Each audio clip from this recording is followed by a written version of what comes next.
Cassini por Novovisión, aquí desde los estudios de la Florida, Caracas, Venezuela. Hoy vamos a tener un invitado especial, siempre agradecen su presencia, sobre todo por la dirección que nos da en todo lo que es el tema de psicología. Es el doctor Reni Jagoseski, él es PhD en psicología, es conferencista y también escritor, @Dr. Reni. Doctor Reni Jagoseski, un placer tenerlo por aquí. ¿Cómo estás, Reni? Hermano, bien, gracias a Dios, en medio de lo que se puede en toda esta turbulencia, con la mente positiva, encantado de estar aquí, gracias. Mira, ¿y tus pacientes han crecido últimamente a través o la hiperinflación ha afectado esa asistencia? Te necesitan más, pero pueden asistir menos. Sí, tú sabes que he estado trabajando mucho con el tema de las empresas y no he estado atendiendo consultas de orientación, pero el volumen de gente que me escribe por las redes sociales y por el correo electrónico ha aumentado, especialmente por Instagram. 40, 50, 60 mensajes todos los días directos, más allá de los comentarios relacionados con los posts. Hay muchas consultas de parte de las personas, casi todo sobre temas emocionales, y ha aumentado el número de personas que me hacen preguntas relacionadas con el asunto de irse del país. ¿Por qué un psicólogo puede ayudar a tomar una decisión tan dura, drástica y difícil como esa?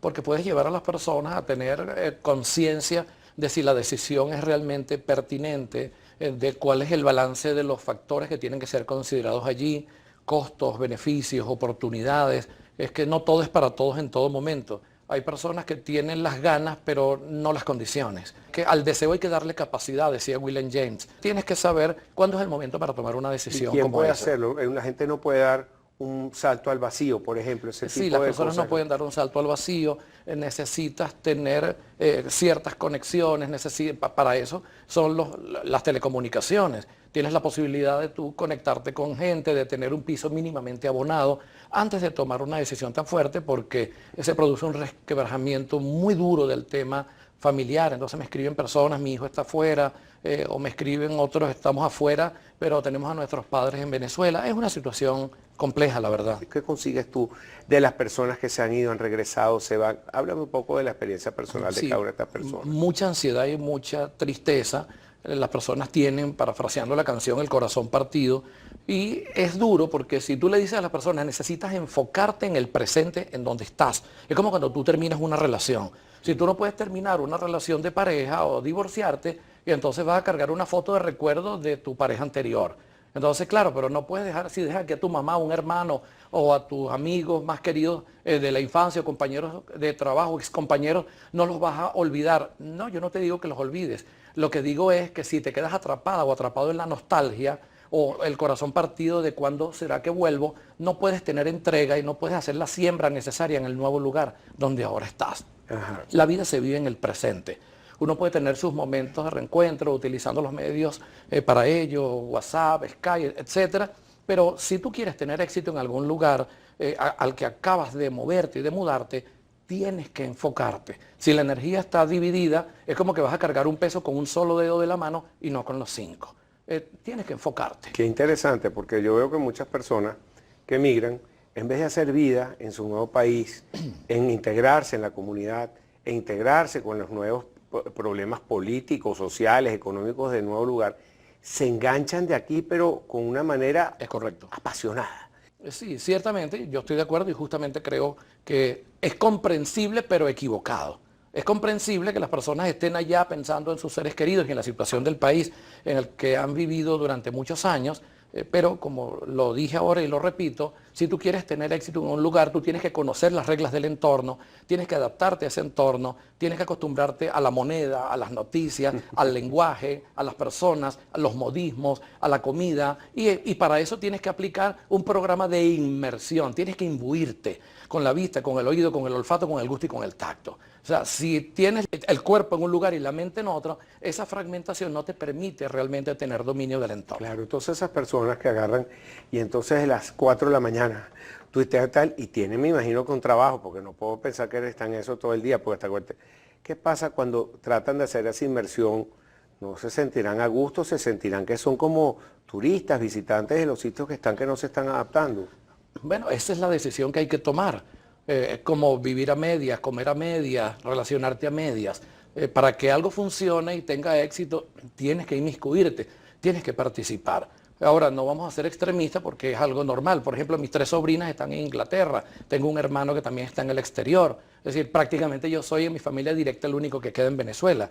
Naturalmente los recuerdo, naturalmente pienso en ellos, pero estoy enfocado en lo que debo enfocarme, en el presente, en el aquí, en el ahora, en la satisfacción de mis necesidades y en fortalecerme para ayudar a otros porque es la vocación que elegí. ¿Has tenido algún paciente, algún caso extremo de quedarse, de irse, de que tú creas que hayas influenciado en esa decisión, esa toma de decisión o en su vida nueva en otro lugar? Sí, aunque trato de no cobrar ningún protagonismo en ese sentido, porque un buen orientador lo que hace es utilizar una técnica indirecta, lo que se llama en psicología cognitiva el descubrimiento guiado. Lo que se ayuda es a encontrar, ayudar a las personas a que ellas mismas encuentren en el código de sus valores y sus metas qué es lo que aplica para sus necesidades. Uno no debe tomar sus valores y sus metas e impostárselo a las personas. Ese es un error terapéutico que no se debe cometer. Sí, no todos están listos para el cambio, Pedro. Okay. Hay un momento del cambio. El momento del cambio es cuando ya tú sientes que de verdad no puedes estar en este entorno, cuando tu felicidad está mermada, cuando tus recursos son tan limitados y aún haciendo gala de la curiosidad, de la creatividad, de las alianzas, tú sientes que humanamente no puedes, tú dices, bueno, es destino, tengo que irme. Cuando ya una vez un señor, un taxista, yo recuerdo que me preguntó, mire, doctor Reni, ¿cómo sabe uno cuando algo es un karma? Yo le digo, cuando tratas de quitártelo de encima y a pesar de los esfuerzos no puedes. Y ese karma puede estar aquí, en la mente. Sin duda. Generalmente es así. Sí, generalmente es así. Un poco la visión junguiana del carácter es el destino, de que aquello que aparece en ti como algo que niegas, con lo que no te pones en contacto, termina siendo un patrón repetitivo. Osho decía que la conciencia es darte cuenta de eso de lo que no te habías dado cuenta. De nuevo con ustedes aquí en Con Todo y Pensini por Globovisión. Bueno, hablando de estos temas tan interesantes con el doctor Reni Jagoseski, él es PhD en psicología, conferencista y escritor, @doctor Reni con 2 N y al final como el gran Reni Ottolina, ¿se acuerdan de él? Sí. Bueno, estábamos hablando de un tema muy importante, porque en la vida siempre se nos van a presentar, y eso es inevitable, si no, no estaríamos vivos, obstáculos. Uno tiene que superar esos obstáculos y estar preparado para muchos cambios. Pero quería hablar contigo sobre el cambio, porque el cambio es una cosa que es dura, es difícil, tenemos hábitos, la gente se aferra a lo que tiene y es más fácil adaptarse a lo que uno tiene que tener esa valentía de echar para adelante ante distintas circunstancias. Háblame un poco del tema. Sí, hay dos términos que has mencionado allí que podría decir que registran la clave. Uno es el tema hábito y el otro es el tema apego. Normalmente, pues, el cambio es indetenible, es inevitable. Una célula que se une a otra termina convirtiéndose en un organismo humano con 300, 400 mil millones de células. Es decir, nosotros somos cambio permanentemente. En un año, dice Chopra en uno de sus libros, el 98% de los átomos del cuerpo son distintos. Es decir, este no es el mismo cuerpo del año pasado. La vida es cambio y el cambio es desapego, dice Jack Cornfield. Es decir, uno ve una foto de hace 10 años y tú dices, oye, tenía menos canas, no tenía esta ojera, tenía menos peso. El asunto es que tienes que aprender a acostumbrarte al cambio, a dejar de asociar el cambio con estrés, a dejar de asociar el cambio con negatividad. El cambio hay que quererlo, hay que aceptarlo. Bueno, que hay cambios indeseables, por supuesto que así es. Si a alguien le roban el carro o si pierde un familiar, pues tengo una amiga que me enteré esta mañana que ha perdido a su pareja y a 2 de sus hermanos en los últimos 5 meses. Eso es un cambio realmente muy, muy fuerte. Lo que pasa es que hay temas que no nos gusta tocar, como por ejemplo, y es una premisa budista, todo el mundo envejece, todo el mundo enferma y todo el mundo muere. Pero cuando tú tocas ese tema, la gente carraspea y te dice, ay, qué pavoso, no hables de eso. Entonces, bueno, hay temas que son aparentemente intocables. Pero los estoicos dicen de que hay que aceptar la muerte, igual que aceptas nacer, vivir. Es correcto. Y hay que tomarse la cosa con estoicismo y fortaleza. Es correcto. Entonces, pero si el cambio es voluntario, tú quieres ser más productivo, tú quieres mudarte, tú quieres realmente marcar una diferencia, uno, tienes que quererlo. Sí. Segundo, tienes que crearlo en tu mente. Si lo que no está en tu mente no está en tu vida. Tienes que visualizarlo, vivirlo. Tienes que verlo, tienes que emocionalizarlo, tienes que crearlo en tu mente, tienes que creer que es posible para ti, porque desde la inseguridad no hay cambio posible. Claro, tú hablabas del cambio y el desapego, que lo leíste en Chopra. Deepak Chopra tiene un libro que se llama Los 7 hábitos espirituales, Y uno de ellos, y es una cosa que siempre le recomiendo a la gente, que es el desapego, que es el que tú estás hablando. Uno no se lleva nada para el otro mundo. Mi papá siempre decía, las urnas no tienen bolsillo, tú no te llevas nada para el otro mundo.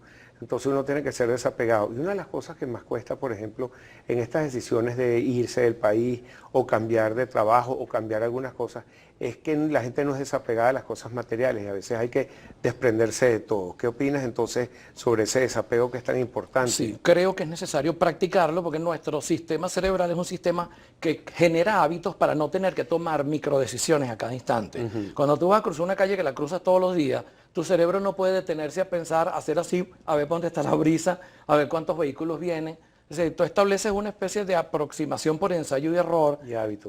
Es correcto. Entonces el sistema genera un hábito como ahorro de energía. El cerebro es un ahorrador de energía. El asunto es que tienes un mundo que está cambiando permanentemente. Si tú te detienes un día sin moverte, el planeta entero dio una vuelta sobre tu eje. Entonces, si uno se pone a pensar que el mundo hoy no es el mismo, voy a decir, por ejemplo, un ejemplo duro. Cada 2 segundos muere un niño en el mundo. Entonces, mientras nosotros estamos hablando aquí, hay cualquier cantidad de personas que están perdiendo familiares, pero también están naciendo otros niños. Es decir, ese cambio, la única forma de poderlo manejar es asumiendo como normal que van a venir cosas nuevas. Es más, uno debe promover la novedad, ir a un lugar distinto, comer en un lugar distinto, si vas a ir a una reunión probablemente hacerla en una casa diferente. Si tú practicas la posibilidad de los pequeños cambios, tu cerebro se acostumbra y cuando llegan esos momentos que para la mayoría son difíciles, tú los puedes metabolizar. Sí, bueno, como me decía el doctor Anzol ahorita, que la gente también tiene que tratar de salir de su zona de confort, que es muy fácil mantener todo quid pro quo y que de repente te está pasando un camión por encima y es más fácil quedarte ahí quieto, que te pase por encima, que tomar una decisión. Me muevo, ¿qué hago? Estoy de acuerdo. Porque tienes que empezar a tomar esas microdecisiones o macrodecisiones. Estoy de acuerdo, pero la vida cobra. Alguien decía que Dios premia la valentía, Dios premia el coraje. Para la gravedad de la crisis venezolana, todavía veo algunas personas que siguen trabajando en el esquema prácticamente clásico. Es como que si todavía no hicieran conciencia, o es un mecanismo de defensa, una especie de inmunización, de neutralización, de no entender que hay que hacer las cosas de un modo distinto. Si uno no aprieta, si uno no pone el doble de esfuerzo, si uno no trabaja un poco más, si uno no planifica mejor, si uno no hace mayores y mejores alianzas, no puedes obtener resultados en una circunstancia tan crítica como la que tenemos ahora. Tienes que hacer un esfuerzo mayor. Los cambios pequeños son los que permiten que nuestro sistema mental absorba los cambios grandes. Así opera el sistema de los cambios. Si tú haces un ejercicio hoy de 15 minutos, mañana haces de 15 minutos y pasó mañana de 15 minutos, tu cuerpo te va a pedir 30 minutos.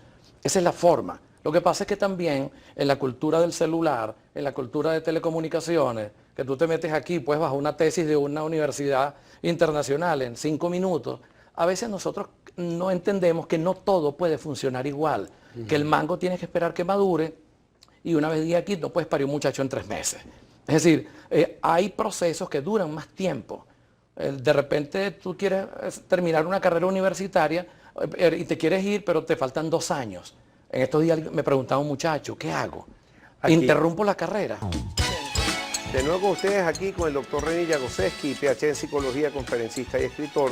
Y nos vamos a meter en un tema que está muy en boga, pero que tenemos que hacer como un mea culpa o vernos internamente de los venezolanos, que ahora todo el mundo es culpable, todo menos yo. ¿Qué opinas sobre ese manejo de la culpa y como lo que pasa con una sociedad? ¿Qué pasa con el inconsciente colectivo? ¿Por qué todos estamos en eso? Es porque se han perdido los referentes. Cuando tú no tienes una línea clara, tú ves que el Papa dice algo, entonces la mitad de la gente va contra el Papa y la mitad a favor. Tú ves que un líder político dice algo, entonces la mitad de la gente va contra el líder y la mitad a favor. Y si pasa con un empresario ocurre igual. Cuando se van perdiendo los referentes, empieza a producirse una especie de vale todo y una especie de todos contra todos. En una sociedad donde vale todo y donde se admite el todos contra todos, esa especie de caos, esa especie de anarquía que tú no sabes a dónde mirar, termina generando algunas limitaciones. Por ejemplo, que tú terminas pareciéndote a lo que criticas. Si tú estás reclamando derecho a la libertad o derecho a que tú quieres expresar tu opinión y a que no se te limite, pero entonces luego tú cercenas, limitas, bloqueas, castigas, censuras, cuestionas, culpas a otro porque expresó una opinión diferente a la tuya, pero no entiendo entonces. No estabas peleando por el derecho a la diferenciación. Entonces, bueno, permítele al otro que también piense distinto a ti. Es elemental, es una mínima congruencia. Ah, que no me gusta lo que piensa porque creo que está colaborando con algo que yo estimo perverso, pero es que así es como funciona. Así es como funciona. Cada quien debería tener el mínimo de libertad posible y necesaria para expresar su opinión, aunque los demás no estén de acuerdo. Tenemos un problema de punto ciego. Lo que otros ven en nosotros mismos no podemos verlo. Nosotros vemos más fácil el error del vecino que el nuestro. Es como la famosa historia esa de la persona que veía siempre por la ventana, recién mudado, y decía, cónchale, mira qué sucia la ropa de ese vecino. Y el tipo le decía, pero bueno, pero déjalos tranquilos. Y después al día siguiente, oye, pero mira ahora, mírame ese carro, qué sucio, ese carro del vecino, y la ropa que está guindada, qué sucio. Al tercer día, cuando fue, dijo, oye, qué raro, todo está limpio. Y él le dijo, no, es que yo limpié el vidrio. Es decir, lo estás viendo desde tu vidrio sucio. Claro, entonces veía todo sucio. Desde nuestro prejuicio empañamos todo lo que vemos, porque para el que es apurado todo el mundo es lento y para el que es lento todo el mundo es apurado. Ajá, entonces tú hablas de ese punto ciego, porque todo eso es cuando uno va manejando, que hay un punto que tú no ves el carro y de repente te lo No lo puedes ves, llevar. pero es tu punto Pero ciego. es tu punto ciego porque es un punto que no ves por el ojo. Claro, pero es el punto de nuestros errores, de Claro, nuestros defectos, de pero nuestras limitaciones. Cuando tú le revelas a la persona ese punto ciego que no ha visto, hay personas que te lo van a negar, pero cuando abren la mente, a veces se ponen bravos, ¿cómo reaccionan ante el punto ciego? Yo, incapaz de ser bravo y estar más bravo que esa nunca. es una buena pregunta, es un poco lo que llamaban pegar en la sombra. Si algunas personas se sorprenden como que han hecho un gran descubrimiento, uno que otro, la minoría, puede llegar a sentirse positivamente abrumado, decir, he hecho un descubrimiento, pero la mayoría no le gusta. Por eso es que hay que lograr que la persona descubra por sí misma su limitación, no presionarla, no decirle, este es tu error. Porque además siempre existe la posibilidad de que la interpretación que uno hace no sea la correcta. Tienes que tener mucha mano izquierda. Sí, por supuesto. Pero sí hay asociaciones fuertes y rudas con el tema del dinero. Es el miedo a perder los amigos, es el miedo a que tú mismo, tú misma cambies y te conviertas en una persona codiciosa, avariciosa, arrogante. Es decir, es la posibilidad de temer que te secuestren o que alguien quiera robarte o que todo el que se te acerque solo sea de manera instrumental y utilitaria y ya no te quieran como persona. Sí hay un montón, hay un paquete de variables relacionadas con el tema del dinero. Muchas veces por tradición, por la casa, se ve más en el tema femenino y están superando eso a través de estas nuevas generaciones, ese miedo a producir dinero. Hay muchas mujeres que por tradición de sus casas, porque desde que empezó la sociedad que ha sido más machista que feminista, las mujeres no podían tener acceso al dinero a menos que fuera a través de la caja chica o que fueran prostitutas. Por eso es cierto, pero mujeres que trabajaban hasta apenas ni siquiera pocos años, en los años 60, 70, que ha ido cambiando ese patrón. ¿Tú crees que todavía quede vestigios de eso en las mujeres? Porque fíjate, cuando tú ves una mujer famosa, lo primero que hizo poderosa dice, yo dejaría todo por mi casa en cualquier momento, pero generalmente no ocurre. Tú puedes leer de hace 20, 30 años El complejo de Cenicienta, o si te lees a Esther Vilar y sus libros, El varón domado, El varón polígamo, se tratan estos temas. Ciertamente las mujeres marcaron 3 hitos importantes. 1, participar en el mundo político. 2, la píldora y los métodos anticonceptivos. Ahora la mujer ya no era la que vas a venir a preñar, dicho de esa forma coloquial, sino ahora ella planifica, participa en su planificación familiar. Y 3, la mujer en el ingreso al trabajo. En el momento en que la mujer toma autonomía y produce su propio dinero, ahora las reglas cambian. Y sí tiene que librar una batalla y luchar contra ese hecho de ser mujer amante, mujer esposa, mujer madre y salir a la calle a competir en un mundo de negocio, mujer trabajadora. Se ha calculado que el hombre lleva, entre comillas, una ventaja entre 3 y 5 años por el hecho de las épocas de embarazo. Pero sí creo que esa lucha interna y esa culpa de estar en la calle y no estar con los hijos, en las conversaciones que tengo con amigas y con clientes, pacientes, eso está presente.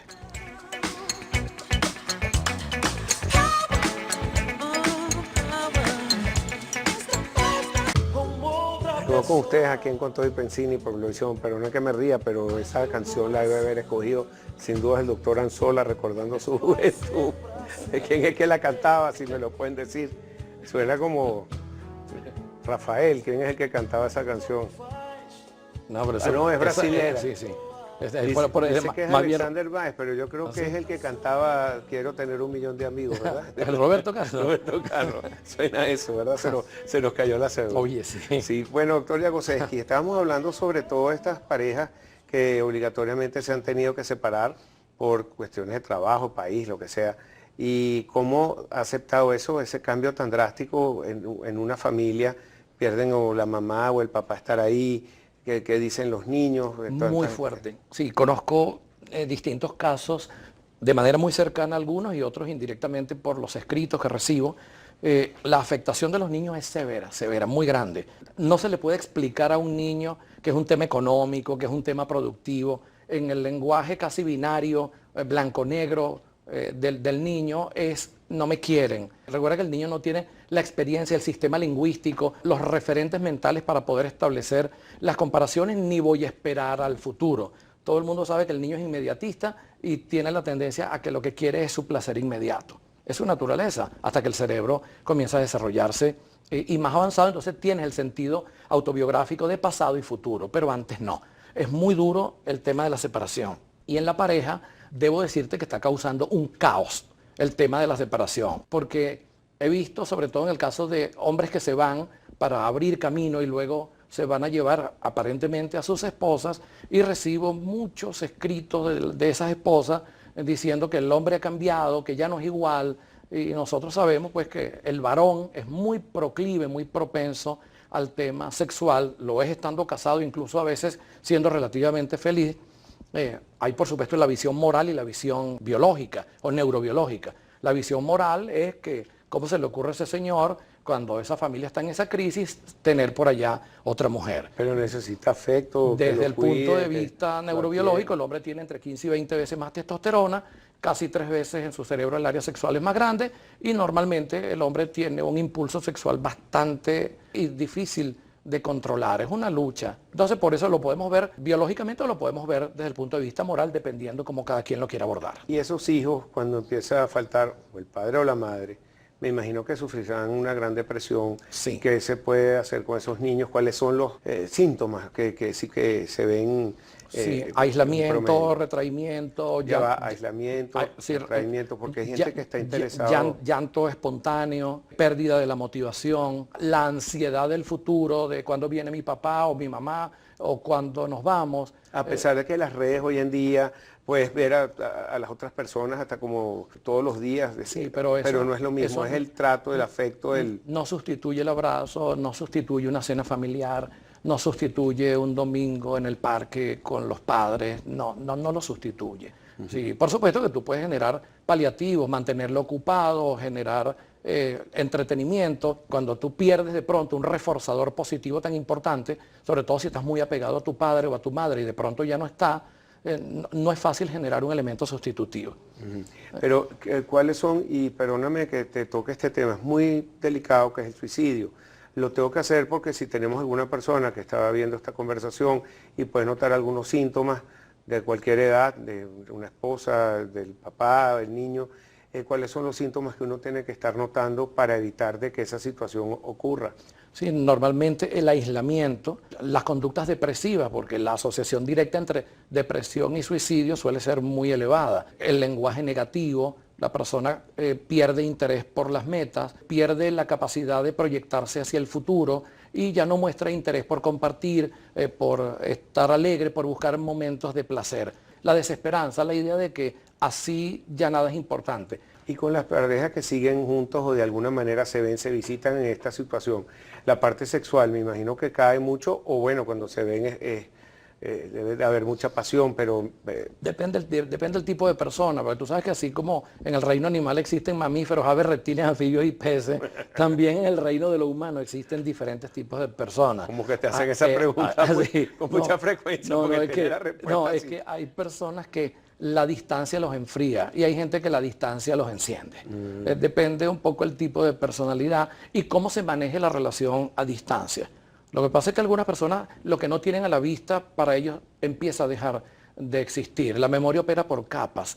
Es decir, tú tienes una idea en tu mente y luego pasa otra y otra y otra. Llega un momento que la que tenías antes ya empieza a desvanecerse. De regreso con ustedes, con una música un poco más animada. Muchas gracias a los DJ allá arriba.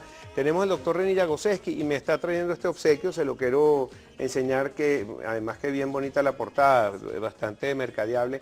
La psicología del éxito. Es difícil hablar del éxito en este momento. Un libro actual y fácil de entender que te enseñará las actitudes y estrategias para crear el éxito que quieres. Bueno, te felicito. Cada libro que uno escribe es un bebé.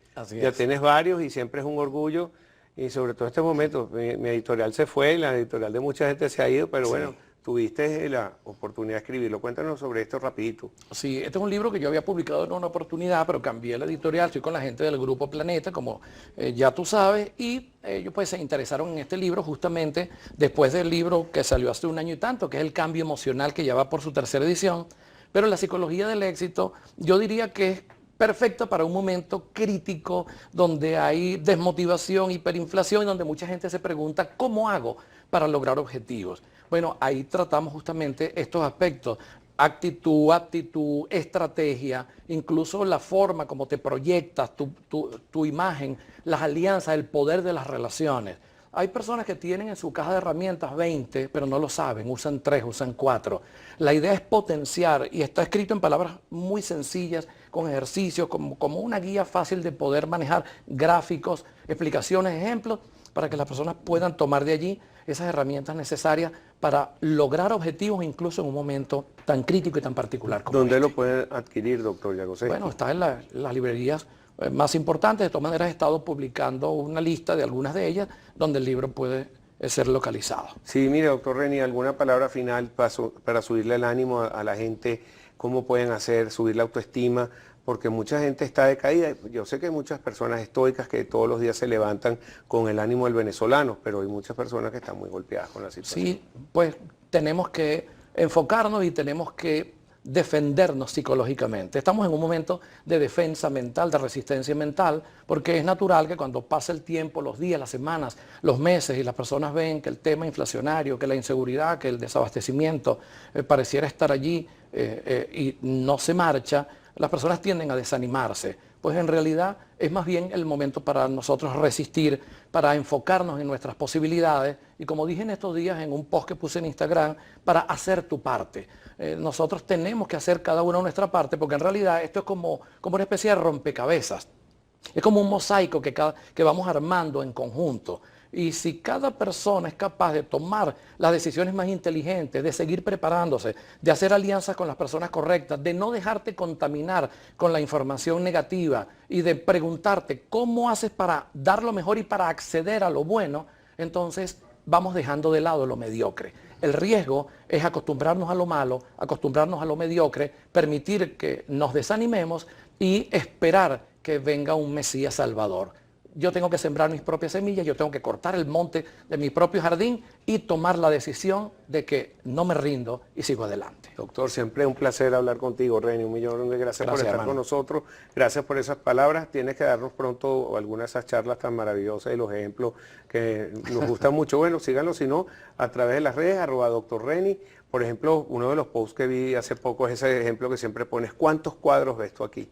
Y siempre son muchos más de lo que uno ve a simple vista. Es un buen ejemplo, que casi siempre hay más de lo que uno ve. Siempre hay más allá. Y el del 6, que un lado lo ve uno 9 y el otro el 6, que uno tiene que respetar el punto de vista del otro, porque a lo mejor tú estás viendo una cosa que el otro no ve. Excelente. Bueno, muchísimas gracias por su sintonía. Me encanta este tipo de programa porque podemos, bueno, de alguna manera ilustrar y ver que todos estamos viviendo aquí en conjunto y tratando de salir adelante en esta bella, en este bello país que es Venezuela.